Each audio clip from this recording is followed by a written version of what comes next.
आज हम लोग सीखेंगे वॉशिंग मशीन की वायरिंग करना। देखिए ये हमारे पास एक मोटर है वॉश मोटर, और ये है स्पिन मोटर, ये हमारी डोर स्विच है, और ये हमारा है स्पिन टाइमर, और ये है वॉश टाइमर। ये हमारे पास बजर है, जो कि बजर नहीं था तो हम लोग बल्ब का प्रयोग कर रहे हैं बजर की जगह पे, अलार्म की जगह पे, ठीक है। फिर यहाँ पे हमारे पास है कैपेसिटर। इतने ही सारे इलेक्ट्रिकल पार्ट लगे होते हैं हमारे वॉशिंग मशीन में, और इसी की करनी होती है वायरिंग।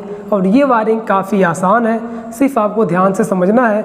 आप वॉशिंग मशीन की वायरिंग को कर लेंगे अगर आप वॉशिंग मशीन की वायरिंग को नहीं जानते हैं। तो यहाँ पे हमारे पास सबसे पहले यहाँ पे आता है वॉश टाइमर। तो ये जो वॉश टाइमर है इसमें 4 तार निकले हुए हैं, और इसमें से देखिए, ये देखिए एक छोटा सा वायर है और 3 बड़े वायर हैं। तो ये वायर जाएंगे कहाँ, इसको समझना है। तो यहाँ पे ये जो हमारा छोटा सा वायर होता है ना, ये हमारे बजर का होता है, ठीक है, अलार्म का होता है। फिर उसके बाद इसमें जो बड़े वायर हैं 3 वायर, इसमें से जो ब्लैक वाला वायर होता है, मैं आपको बता दूं ये जो टाइमर है ये LG कंपनी का टाइमर है, और इसकी जो कोडिंग होगी ये कभी भी नहीं बदल सकती है। तो कोडिंग मतलब ये है कि जो इसमें 3 तार है, इसमें से एक येलो है और एक रेड है और एक ब्लैक है। तो जो ब्लैक वाला वायर है ना, यही फेस का वायर होता है, और ये जो येलो और रेड वायर होता है ये दोनों होते हैं इस वॉश मोटर के। तो आपको इसमें समझ में आ गया होगा। फिर इसके बाद अब यहाँ पे समझते हैं मोटर। देखिए इसमें हम आपको बता दें कि इसको पहले अलग अलग सेक्शन में बांट लिया जाता है। मतलब पहले वॉश का कनेक्शन कर दिया जाता है, फिर स्पिन का कनेक्शन कर दिया जाता है। इस तरीके से आसानी से बिना किसी परेशानी कनेक्शन अच्छे तरीके से हो जाते हैं।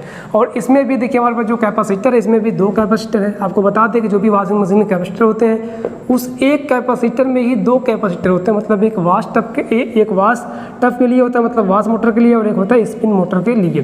तो इसको पहचानने का तरीका मैं आपको बता दूं पहले। तो पहचानने का तरीका ये है कि इसमें देखिए यहाँ पे डायग्राम बनाया हुआ है, लिखा हुआ है रेड और येलो। रेड और येलो के बीच में यहाँ साइड में लिख दिया है कि 9.5 MFD, मतलब 9.5 MFD का रेड और येलो वाला कलर का जो वायर है ये 9.5 MFD का कैपेसिटर है। एक कैपेसिटर मिल गया। बाकी जो बचा हुआ है उस पर भी बताया है। यहाँ पे देखिए यहाँ बताया ब्लैक और ग्रे। ब्लैक और ग्रे जो हमारा है ये है हमारे लिखा हुआ है 6 MFD का। तो ये 6 MFD का होगा जो कि स्पिन मोटर पे जाएगा, और जो ज़्यादा MFD मतलब 9.5 MFD का ये आएगा वॉश मोटर पे। तो ये आपको समझ में आ गया होगा। फिर इसके बाद चलिए सबसे पहले हम लोग इसका कनेक्शन कर लेते हैं, मतलब इस सेक्शन का कर लेते हैं वॉश सेक्शन का। उसके बाद फिर जो हमारा स्पिन सेक्शन रहेगा, मतलब स्पिन टब का जो रहेगा उसको बाद में कर लेंगे, जिससे कि आसानी से ये वायरिंग हो जाएगी। तो आप जान चुके हैं इसमें से जो ब्लैक वाला वायर है ये फेस के लिए होता है, तो ये हम फेस इसको दे देते हैं। ये वायर काफ़ी बड़ा है लेकिन हमने इसको मोड़ दिया है। तो यहाँ पे ये देखिए मेन इसका केबल है जो कि प्लग है, जिसके ज़रिए से यहाँ पे सप्लाई हमारे वॉशिंग मशीन में आती है। तो इसमें से 3 तार निकलते हैं। 3 तार में से एक होता है ग्रीन वाला जो कि अर्थ का होता है, एक होता है रेड जो कि फेस का होता है, एक होता है ब्लैक जो कि न्यूट्रल का होता है। तो अगर ग्रीन वाला वायर अगर आप बॉडी में लगा देंगे तो उसमें जो हवाई करंट पैदा होता है ना, वो हवाई करंट नहीं होगा अगर आपके घर में अर्थिंग होगी। तो अगर फिलहाल अगर किसी वजह से नहीं अर्थिंग है तो ना भी लगाते तो कोई दिक्कत नहीं है। तो चलिए इसको हम लोग छोड़ते हैं ग्रीन वाले वायर को। बाकी रेड और ये रेड है और जो ब्लैक है इसको पकड़ लेते हैं। तो रेड वाला फेस का है, तो फेस वाले तार को कहाँ जोड़ते हैं, टाइमर के ब्लैक वाले, मतलब कि ये फेस वाले तार पे जोड़ देते हैं। तो चलिए जोड़ देते हैं, हमने जोड़ दिया इसको। फिर इसके बाद करना हमें ये कि यहाँ पे जो हमारा ये तार है मोटर वाली, इसको मोटर वाले पे जोड़ देना है। तो मोटर वाले में कहाँ जोड़ेंगे ये भी जानना जरूरी है ना। तो इसमें देखिए रनिंग, कॉमन और स्टार्टिंग 3 तारें होती हैं। आप यहाँ पे देख सकते हैं, यहाँ पे एक डायग्राम बनाया गया हुआ है, और ये देखिए कैपेसिटर का निशान है, मतलब कि ये लिखा हुआ पर्पल और येलो। पर्पल और येलो ये कैपेसिटर में जाएंगे, और जो वाइट है ये इसका कॉमन है, ठीक है। तो चलिए वाइट वाला कॉमन इसको अलग कर लेते हैं। बाकी जो हमारा तार है उसको हम यहाँ पे कनेक्शन करते हैं।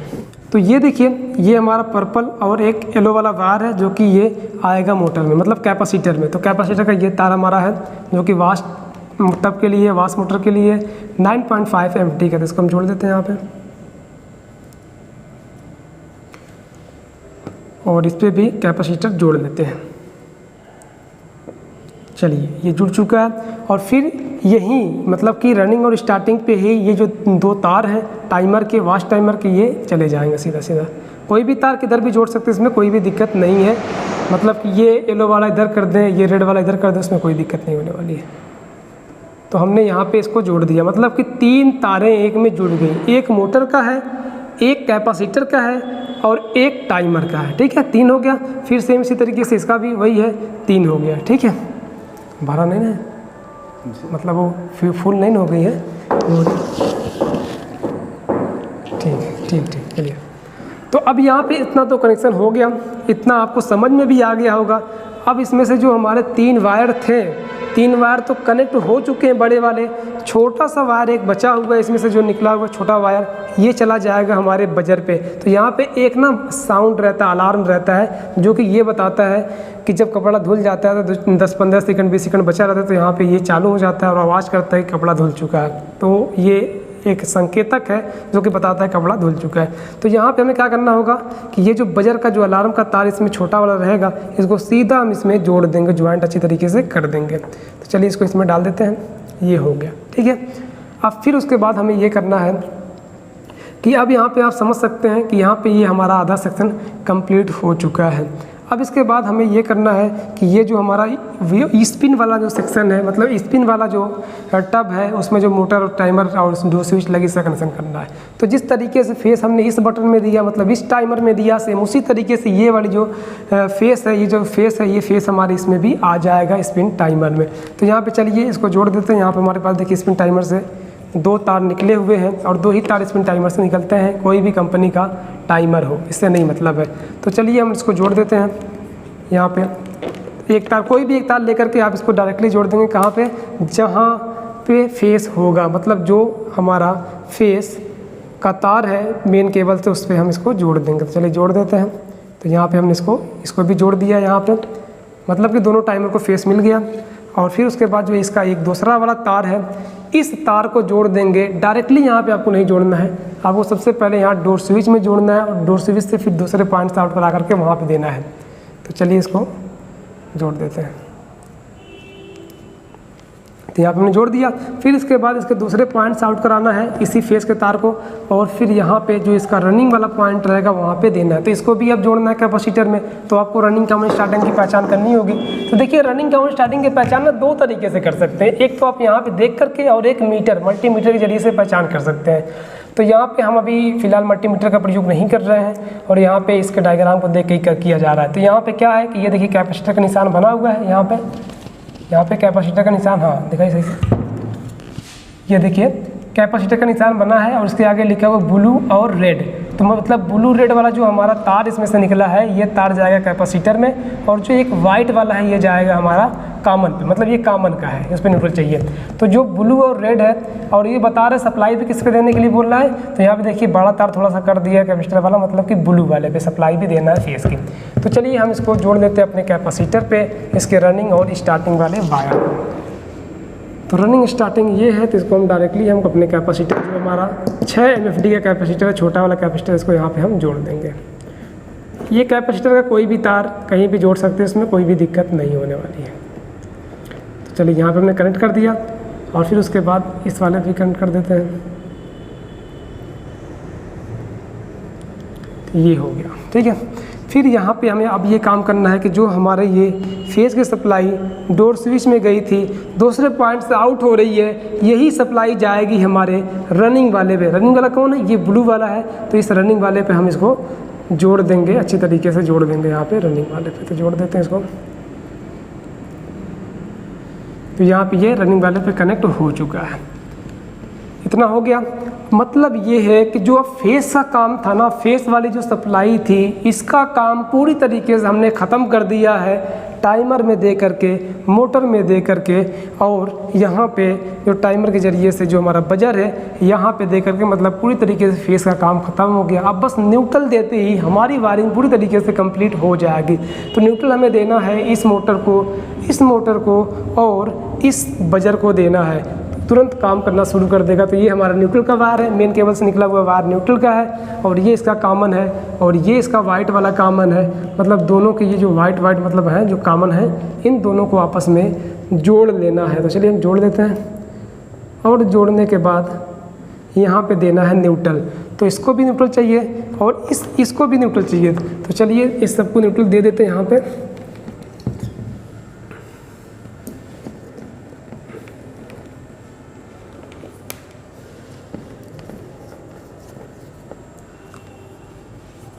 तो यहाँ पे ये दोनों मोटर के कॉमन वाले तार हैं और एक बजर वाला तार है ये यहाँ पे हमारे पास। तो बजर वाले को भी इसी में जोड़ेंगे और इन सब को आपस में जोड़ करके हम इसको न्यूट्रल दे देंगे और ये काम करना शुरू कर देगा। चलिए दे देते हैं।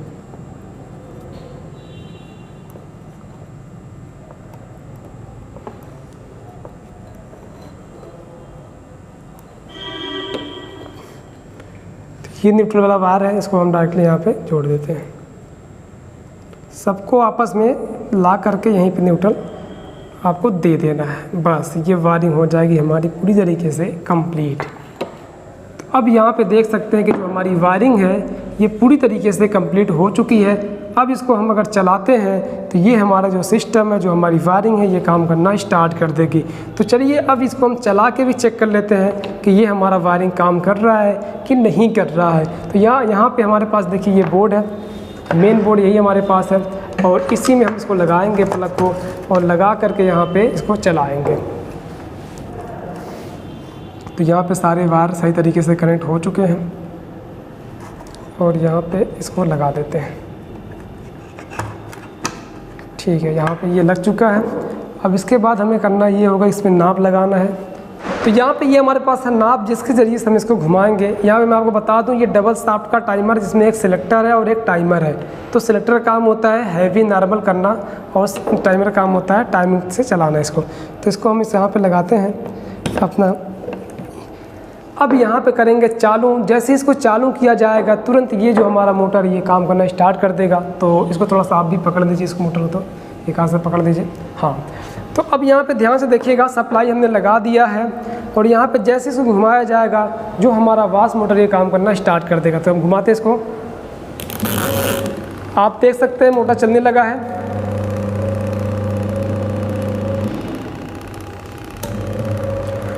मोटर हमारा दोनों तरफ चल रहा है, मतलब कि कपड़े को धुल रहा है, एक बार दाएं एक बार बाएं चल रहा है, जिससे कि कपड़े अच्छी तरीके से धुल जाएंगे। तो दाएं बाएं घूमना भी चाहिए, अगर नहीं घूमता तो आप हो सकता है कि वायरिंग गलत की हो।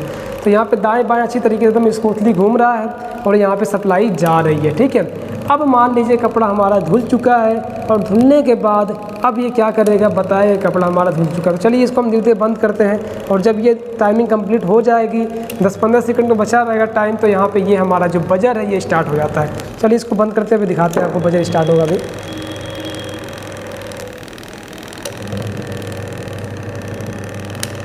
यहाँ पे देखिए बजर स्टार्ट हो चुका है और अगर कोई आदमी इसको बंद करता है मशीन को तो ठीक है, नहीं बंद करता है कुछ टाइम में, अभी 10-15 सेकंड में ही ये हमारा जो पूरी मशीन जो है वॉश करना बंद कर देगी।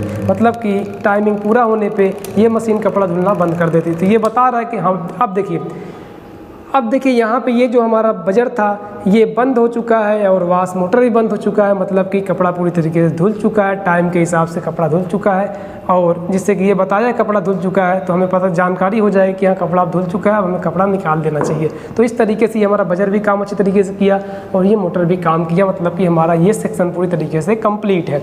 अब उसके बाद हम लोग इस वाले सेक्शन को, मतलब जो स्पिन वाला टब है, इसको चलाते हैं और इसको चला करके चेक करते हैं कि ये चल रहा है कि नहीं चल रहा। तो इस नाप को निकाल लेते हैं और यही नाप यहाँ पे लगाते हैं और इसको चालू करते हैं। तो चलिए चालू किया जाए। तो यहाँ पे हमने इस टाइमर को कर दिया है ऑन और ये टाइमर ऑन हो चुका है, बट अभी तक ये हमारा जो मोटर है ये नहीं चल रहा है। इसका बस रीज़न एक ही है, कोई गलती तो नहीं, कोई गड़बड़ी तो नहीं है, लेकिन रीज़न ये है कि इसका जो दरवाज़ा है ना, दरवाज़ा जो इसका स्पिन डोर है, ये डोर खुला हुआ है।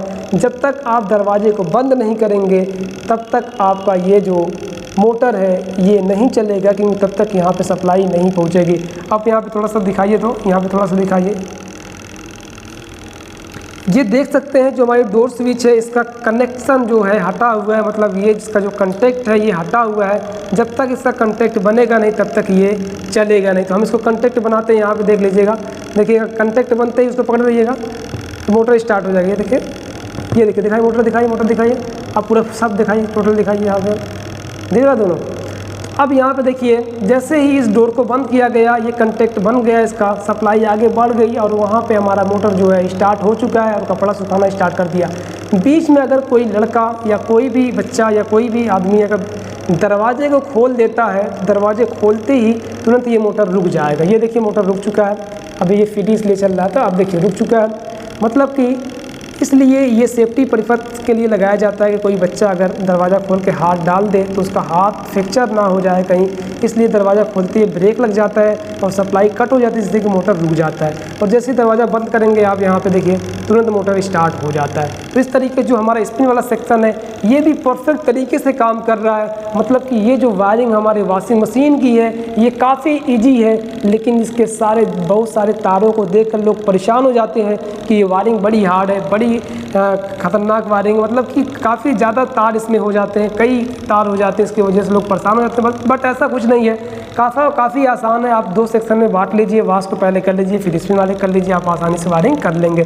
तो दोस्तों बस आज के लिए इतना ही। अगर वीडियो अच्छी लगी तो वीडियो को लाइक कर दें, चैनल को सब्सक्राइब कर लें ताकि हमारी आने वाली सारी की सारी वीडियो आपको मिल सके और आप इससे कुछ सीख सकें।